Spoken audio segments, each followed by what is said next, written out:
Monsieur Cazenave, vous avez Oui, la parole. monsieur le... Vous voulez compléter, madame? Non, moi je trouve ça scandaleux que vous laissiez pas les groupes d'opposition s'exprimer avant que vos adjoints... Mais non, vous avez commencé à répondre. Non, c'est pas une alternance. Vous avez plusieurs groupes.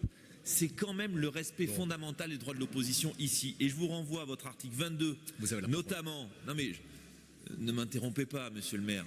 Voilà. Article 22, ordre et temps de parole. Ils sont naturellement déterminés par le maire de manière que les orateurs parlent alternativement suivant l'ordre des demandes. J'ai demandé la parole dès l'instant où nous l'avons demandé côté opposition, bien avant vos adjoints, et délibérément, vous avez choisi, monsieur le maire, de ne pas me laisser la parole. Délibérément. Et vous m'avez dit d'ailleurs, il faut alterner un peu. Alterner quoi? Écoutez vos oppositions, répondez.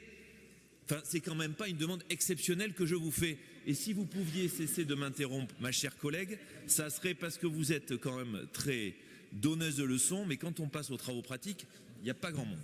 Alors, ce que j'allais faire, monsieur le maire, et ça va vous faire plaisir, on va essayer de mettre ça de côté pour arriver au fond de votre rapport et surtout de votre bilan. D'ailleurs, Madame Jamet l'évoquait en disant c'est un peu le bilan de ce qu'on a fait en matière de transition écologique, d'accompagnement social. Et je voudrais quand même, moi, me concentrer sur votre propre terrain de jeu, celui que vous avez décrété comme étant votre engagement fondamental, celui de l'urgence climatique et donc de la lutte contre le réchauffement climatique, en essayant de répondre à cette question, est-ce que vous avez réussi en ayant fait de la transition écologique votre étendard? Et je peux vous dire que pour tracer un bilan, il faut savoir reconnaître, même si vous m'avez mis de mauvaise humeur, monsieur le maire, certaines avancées de votre équipe municipale. Oui, la poursuite des réseaux de chaleur, c'est un bon point. Delphine Jamet l'a évoqué. Oui, la végétalisation des cours d'école, c'est un bon point. Nous l'avions d'ailleurs, je crois, très largement proposé dans cette campagne en 2020. Et oui, la part de l'alimentation bio et locale dans les assiettes, dans les écoles, est une très bonne nouvelle. Et en cela, vous allez même un peu plus vite que ce que la loi nous y oblige. Donc, il y a des avancées concrètes. Mais il faut quand même bien le dire, il y a beaucoup de communication, monsieur le maire, beaucoup de marketing, mais aussi beaucoup de manque. Et je voudrais prendre des exemples concrets, encore une fois, en m'appuyant sur votre document. Pas de plan de rénovation massive des bâtiments municipaux. On en a obtenu d'ailleurs l'État il y a peu de semaines. Pas de plan de rénovation de toutes les écoles de Bordeaux. Des écoles qui, peut-être que si nous avons de nouveau une vague de chaleur, devront fermer parce qu'elles seront inhabitables en période de canicule. Pas de plan de modernisation massive du réseau d'éclairage public.